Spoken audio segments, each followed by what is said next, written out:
আসসালামু আলাইকুম। গতকালকে ইনকিলাব মঞ্চ যখন যমুনার সামনে তাদের মব তৈরি করছিল বা মব চালাচ্ছিল, তখন পুলিশের যখন বেধড় পেটানো শুরু হয়, পেটানো শুরু হওয়ার পর ইনকিলাব মঞ্চের লোকজন ছত্রভঙ্গ হয়ে যায় এবং কেউ রাবার বুলেট খাওয়ার পরে পত্রিকার মাধ্যমে জনগণকে জানানোর চেষ্টা করে যে তারা গুলিবিদ্ধ হয়েছেন, অর্থাৎ দেশে একটা অরাজকতা সৃষ্টির একটা চেষ্টা করেন।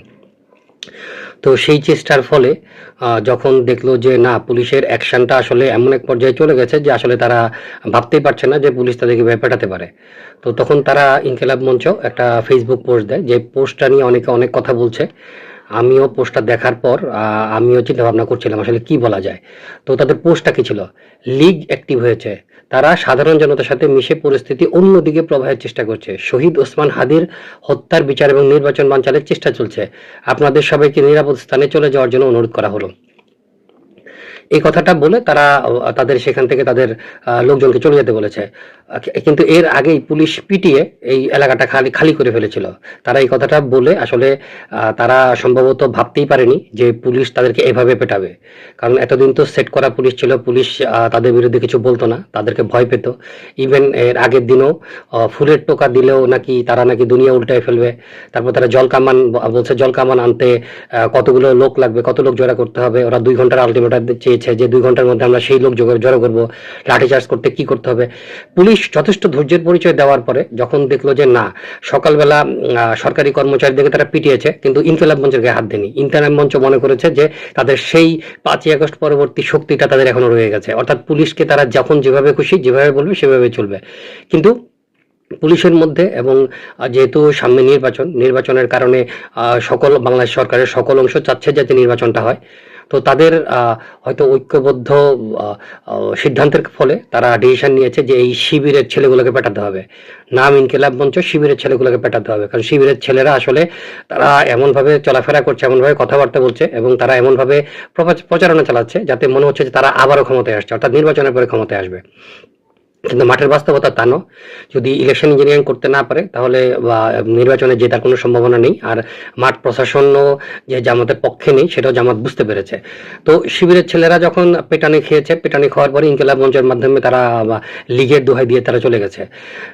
এটা তো সত্য কথা যে লীগ অ্যাক্টিভেট হয়েছে কি, লীগ তো আসলে সবসময় অ্যাক্টিভেট ছিল। কারণ গুপ্ত শিবির তো ওরা লীগই। ওরা আসলেই তারা গুপ্ত শিবির না লীগ এটা তো এখন বোঝার সুযোগ নেই। তো যাই হোক, তারা তাদের পাতানো ফাঁদে তারা পড়ে গেছে।